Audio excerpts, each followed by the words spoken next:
Well, South Africa have closed day 3 here at St. George's Park in Port Elizabeth on 208 for 6, still 291 runs behind England's gargantuan 499 for 9 declared, but it could have been a whole lot worse, as before lunch Dominic Bess had completed a fifer. He finished with 5 for 51, removing all 5 of South Africa's top order batsmen. It was looking like a horror show until Anrich, Nortje, the night watchman from day 2, dug in and faced a whopping 136 deliveries. He only made 18, but that didn't matter. 136 deliveries has seen South Africa put themselves in a position where they might be able to save the match. Of course, Quinton to Kock's another 50 from him. He's 63 off 134 balls.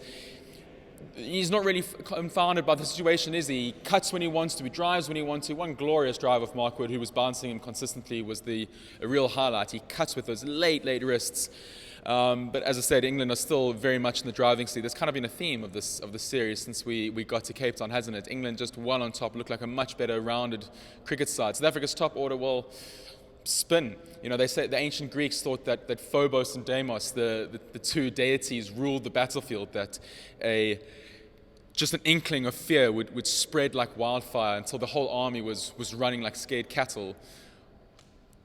I mean, does that sound like the South African top order? It does to me, because as soon as you put a spin on, they are just spooked. To be a member of that top order and to face a man trundling up to the wicket, turning his arm slowly and giving a bit of a twirl, must feel like you're facing Shane Warne every time. Must feel like you're facing Anil Kumble and Mutai Mullithran. Look, no discredit to Dom Bess. He doesn't need to be disparaging about him. He's an international cricketer. He's got you the hard way, and he's just a lovely guy. We just heard from him in the press box. But look, that wasn't Shane Warne, was it? It wasn't ripping square. He wasn't doing much. Yes, he changed his fly delivery. Yes, he darted a couple of in to rush the batsman after bringing them forward. Yes, he came with that sort of round arm action to change the angle of attack. But this wasn't unplayable stuff. I think a lot of soft dismissals. Faf du Plessis looked like he was going to be aggressive, the way that the English batters were aggressive to Keshav Maharaj. That seemed to be a ploy that the South Africans looked to do. Faf du Plessis came down the wicket and drove. Dom Bess played 2 very good shots, 2 back-to-back boundaries, but then just seemed to be stuck in that mode and charged once again, came with hard hands and was caught at short leg. I was chatting to Vic Marks, who played for England a while ago. I couldn't tell you the exact date. He's now a columnist for The Guardian. And I said to him, I was like, am I missing something here? Is Dom Bess doing something that I'm not quite picking up? And he said, no, to be honest, he's just bowling pretty disciplined lines and lengths, and he's allowing the South Africans to get frustrated and come with hard hands and pop the ball up. And Hamza, soft dismissal, Elgar, another soft dismissal. So something really does need to change with the way that the South Africans approach their playing of spin. Anrich Nortje, though, is an absolute gem.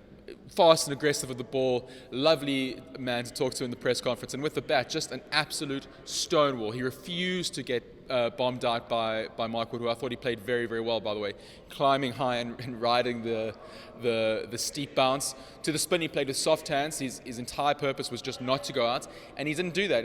Eventually he did, to the golden arm of Ben Stokes, who once again changed the game with the wickets. A good sharp catch from Joe Root. But Ben Stokes didn't have it all his own way. He dropped 3 catches, all off Quinton de Kock. The first one on 30, the next one on 56, and the next one on 63. 3 drop catches for Ben Stokes proves that he is human, but all to play for South Africa tomorrow. They're going to have to come out and really dig deep. There's still 2 days to go in this test match, and if South Africa want to go into the Wanderers with it all square, they're going to have to bat a lot better than they did today. I'm Daniel Gallan for SA Cricket Magazine here at St. George's Park.